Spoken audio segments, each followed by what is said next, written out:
be here. I just literally got off the plane. I'm from Vancouver, and I share a lot of your passions, so it's great that you went around before, because I'm new to this. I don't think we have a civic tech crew, although we do informally in Vancouver, but not formally, so congratulations for leading us to it. I came to this through a completely unbiased route. I traveled in India for a year when I was just finished engineering in 1986, and I was overwhelmed with the feeling that this was 1 billion people seeking our lifestyle. And so I made it my mission coming back to see if I could do everything I can with my working hours for the rest of my life to try to figure out how we could become a better example for the world, so we could actually allow people to grow into a lifestyle that could be sustained. So I came at it from a sustainable development kind of point of view. I quickly went into using my engineering to analyze sustainable development and how we could progress. Very quickly I discovered that it wasn't a mystery what we should do. It was the lack of political and public buy-in for doing what a lot of people know is the right thing to do. So I quickly moved from analyzing what we should do to trying to figure out how to mobilize public opinion and political support for making the changes that we need to make. And primarily the changes that we need to make as a planet actually happen at the local and the regional scale. So that's where I kind of came to civic engagement. We started a company in essentially 1992, trying to use technology to engage the public in creating alternative futures and creating the kind of public support and buy-in. So we were almost tragically early adopters of all of this, and we had to struggle through, the agencies, the cities that were interested in doing something really different. Now we actually have groups like this, and there's cities who are expected and shopping for the technology that we ended up developing. So, the more crowded the space is, the happier I am, because it actually gives me ideas. It creates a market where there wasn't one for a good 18 years of our evolution.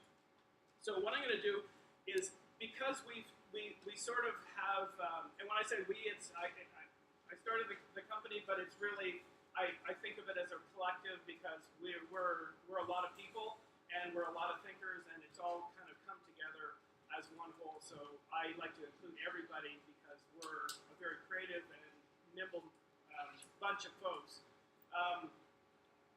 We are in a fortunate position that we have seen so much evolve that we can now analyze patterns of what's working and what's not. So a lot of what I'm going to share with you is what actually works to engage, and I actually had a few conversations beforehand about how do you get massive numbers of people to actually be interested in stuff that is pretty difficult. So I'm going to focus on a lot of lessons learned, and if we have time at the end, I can show you some examples. So this is the context that we're working in. We work for governments, and they're used to this. We have a name for these people. We call them the STP.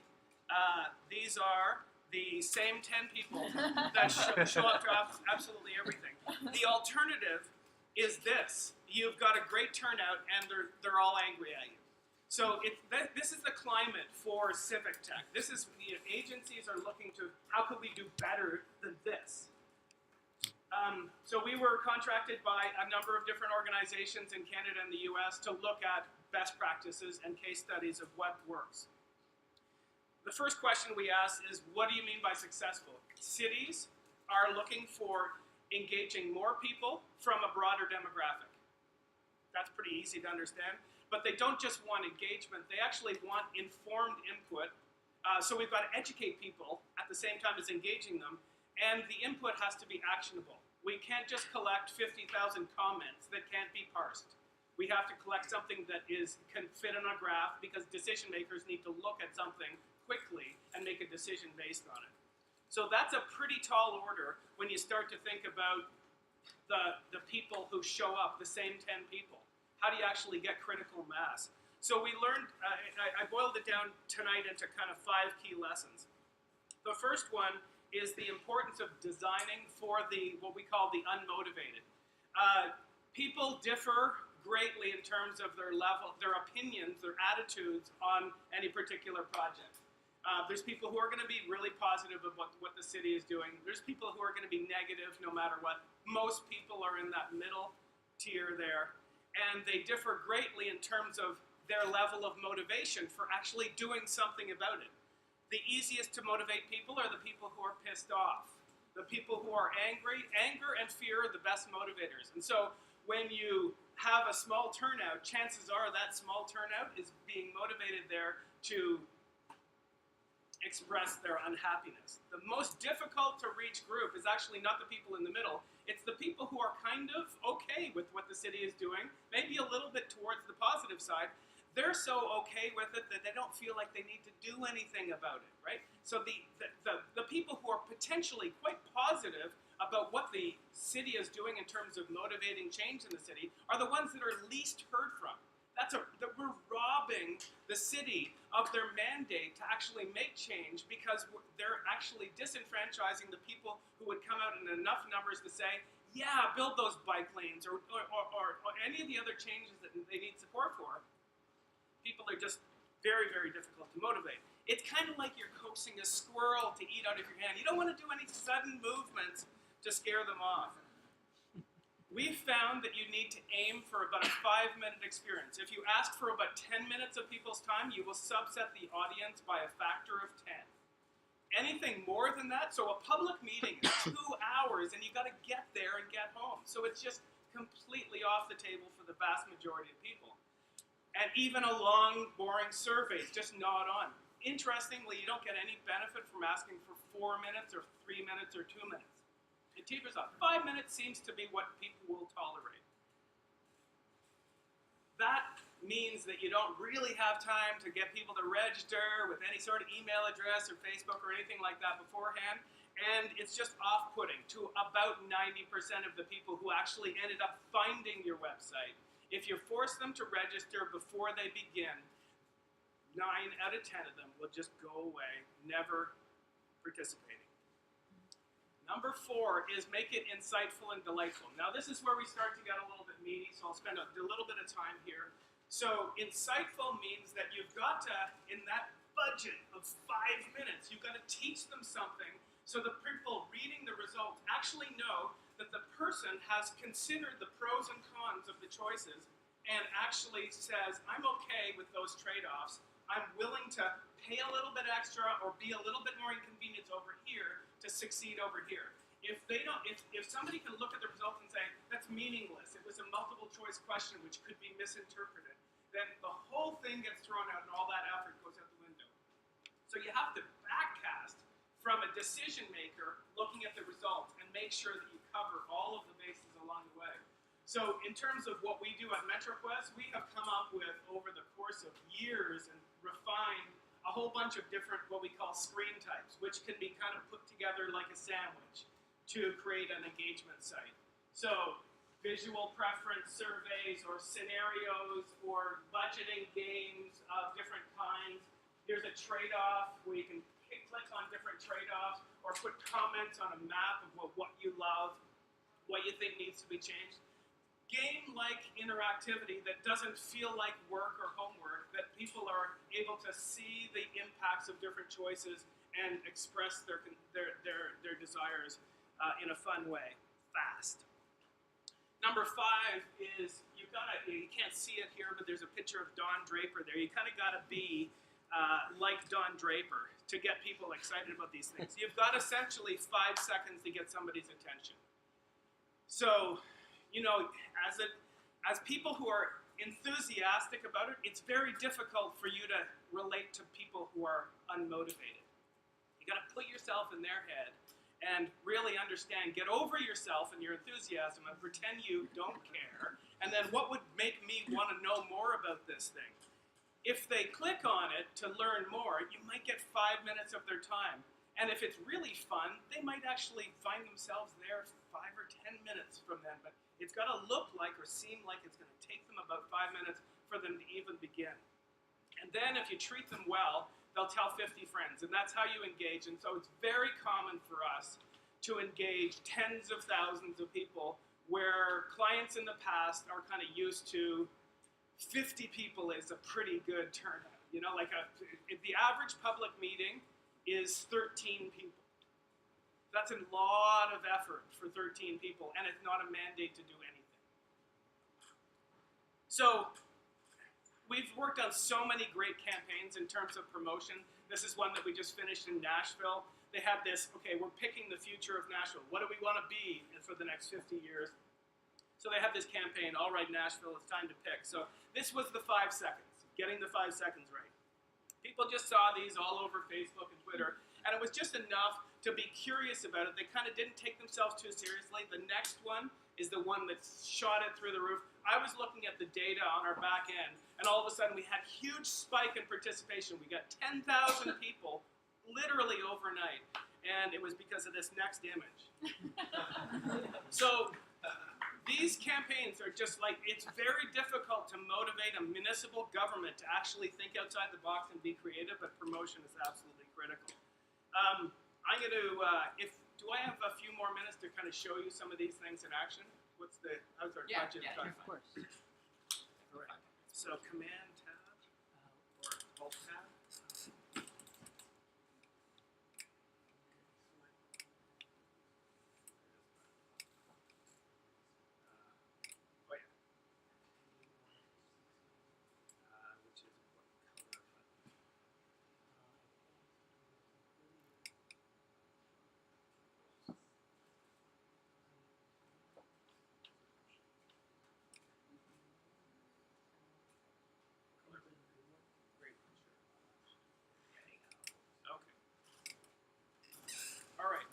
See that there?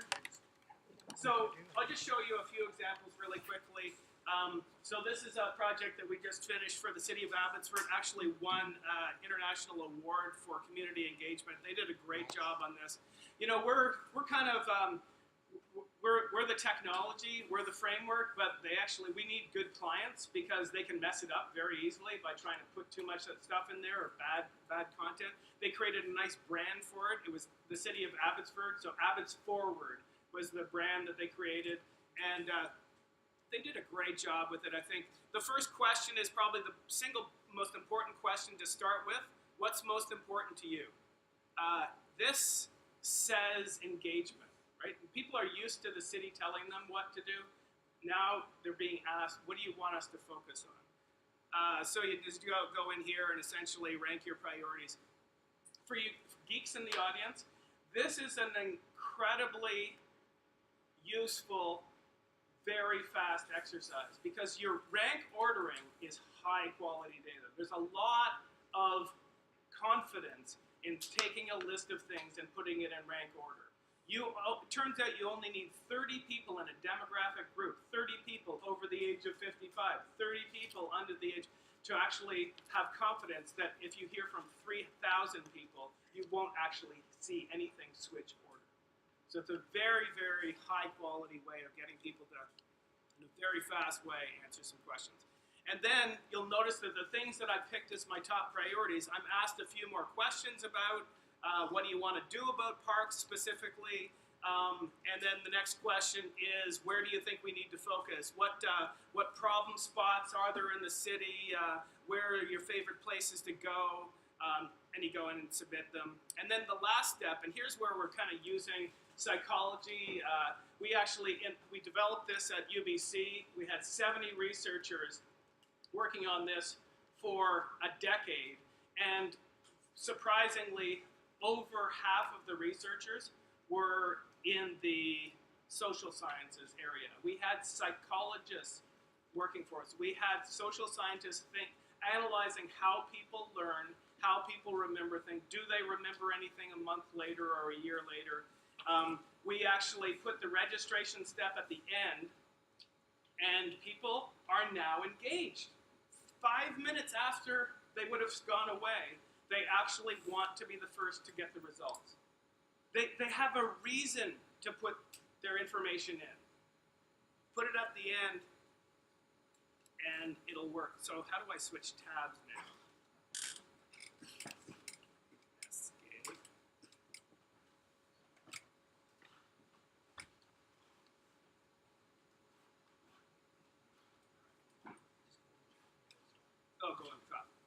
And then the software morphs from phase to phase, so you can kind of go out in different phases. So the next phase got a little bit more specific. What are your big ideas? So people just typed in their big ideas in that box there. This one showed people a number of different growth scenarios for how the city could grow. So you can see and zoom in here, and you can see where the development is occurring. You can see the pros and cons of it with red and green arrows, and then vote on your favorite future. And then a quick visual preference survey. What kind of amenities do you like most that we think we should focus on in downtown? The whole thing takes the average amount of time spent on that configuration. We engaged about 15,000 people. The average amount of time was 4.5 minutes. So you got to do a lot to make it useful to get information in that short a period of time. This one, a cycling plan, active transportation plan for the city of Saskatoon. I like this one because it's got a little budgeting game here where you can allocate the budget to different areas. What people discover very quickly is, gee, there isn't enough to go around. Aha, all of a sudden they're playing your game. And they're getting, you're developing empathy. And then things like this project selection where you could zoom in on a particular area and actually vote to fund different new development projects. And of course, you're given a budget, it adds up how much you've spent, and then you all of a sudden run out of money when you build that big thing as opposed to a bunch of small things.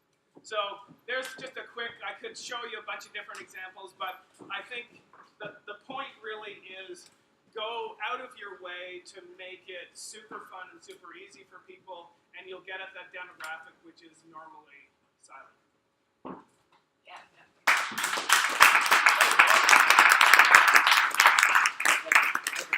have 5 minutes for Q&A. Take some questions. You mentioned that you have to have like two clients. Do you find that you do a lot of work to like get them to be asking questions that are appropriate to engage, or do people come to this? Well, there's a couple things that we do. We kind of limit them so they can't put in too much text and and things like that. And there has to be a picture and that sort of thing. So it's kind of, you can put some boundaries around it. But I think the answer is yes. Depends. We're either working for like an engineering team that's doing like a corridor plan, and so like some engineering company who's working for the municipality. And so whether or not they have public engagement or communications people that are your front people makes a huge difference. Sometimes they actually hire a public engagement firm, and so they're great at being the buffer. When you're working directly for an engineer, now I'm an engineer, so I can say this, engineers are really bad at making those kind of decisions because they know too much about very specific things. And so there needs to be some coaching about it. So we'll typically kind of give them some feedback with the draft configuration and say, you know what, this is pretty technical language. We also, when you kind of like download a screen type, it comes populated with sample. So it kind of guides them. Oh, I see. It's really kind of fun, easy language, not like technical. Because they're used to talking to the people who are so enthusiastic that they'll actually wade through all that stuff.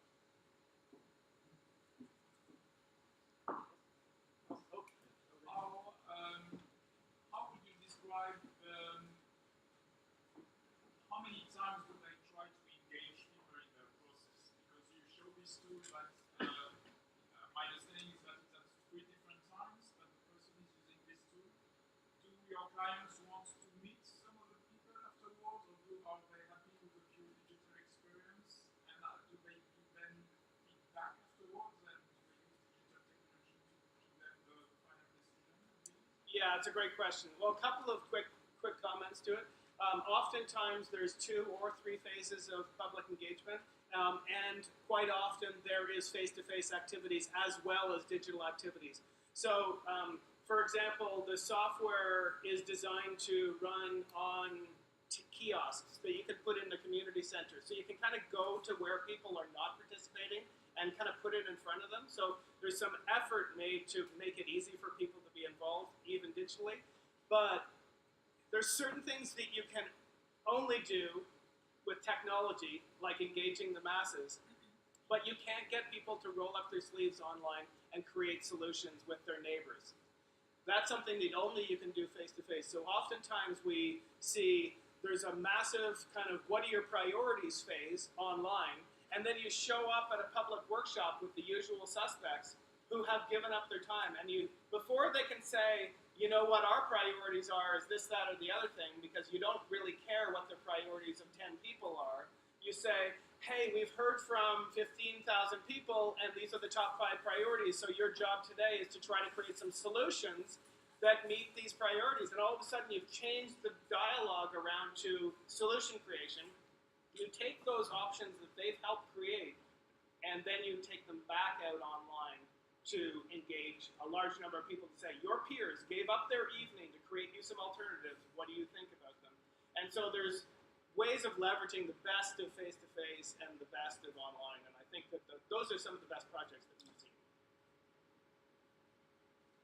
Yeah, I was wondering if you could tell us a bit about what you do with the data that you collect. So after you've gotten these, 15,000 responses, you just sort of like hand over the raw data to your clients and let them do what they want with it, or do you, work with it a little bit more than that, generate Right. reports, or can you tell us a bit Right. more about that? Well, we use Angular. We have a back end, so they have access to all of the data, and so it's not just the data. They can download the data sets if they want, but they can also visualize on a map, where the data has come from and what people are saying. So there's a bunch of visualization tools where they can kind of create camera-ready graphics for their reports, so they can actually see, create graphs and summaries and that sort of thing. We're always trying to encourage them to keep. They never lose. Regardless of if the contract ends, they never lose access to the data. And we're always saying, you've got a vast database of user preferences, your community's preferences. Use it whenever you're making a decision going forward about anything. See if you can go back and mine the data again, because you might not engage that many people again.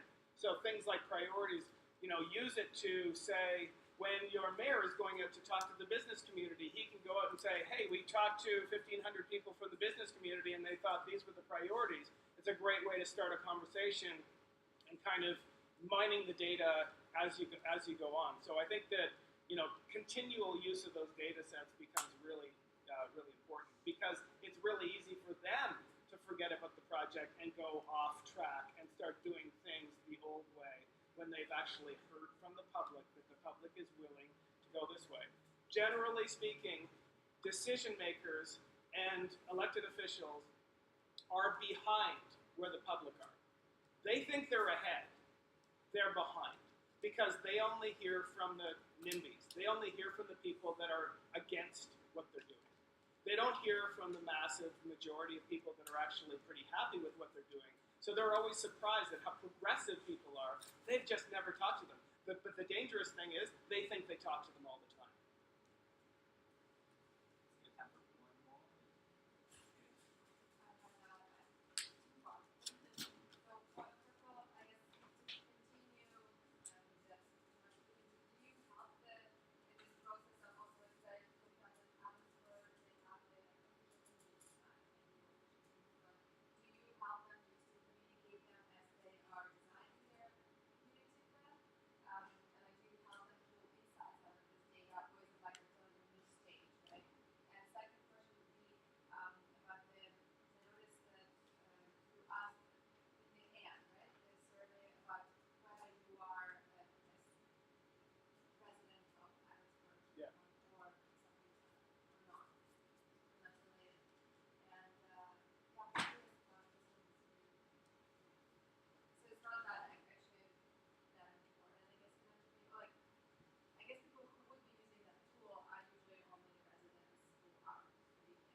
Yeah.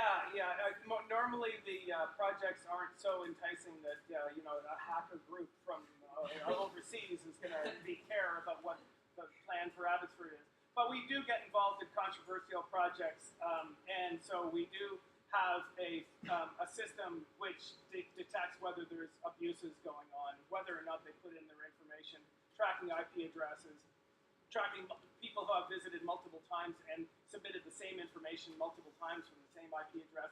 Red flags go up and basically say, we're truncating this data for you. You've had somebody vote 500 times, and we're going to count the first one. Or there's people from overseas that are, sabotaging your site. So there's that kind of thing, because if it's a controversial project, like we've worked on pipeline projects, so you can only imagine the amount of resistance there was to, is this data credible? In terms of helping them, historically, we have helped them a great deal in terms of designing their surveys, but we're now at the point where we can't keep up with them all. And so we're just trying to design educational tutorials about how, if you want this, then ask this. Have you thought about these other ways of asking questions? Because typically, most clients will come to us with a survey monkey mentality. And while we can do multiple choice questions, why on earth would you when you've got these more fun ways of interacting with people? And so we have to market different ways of asking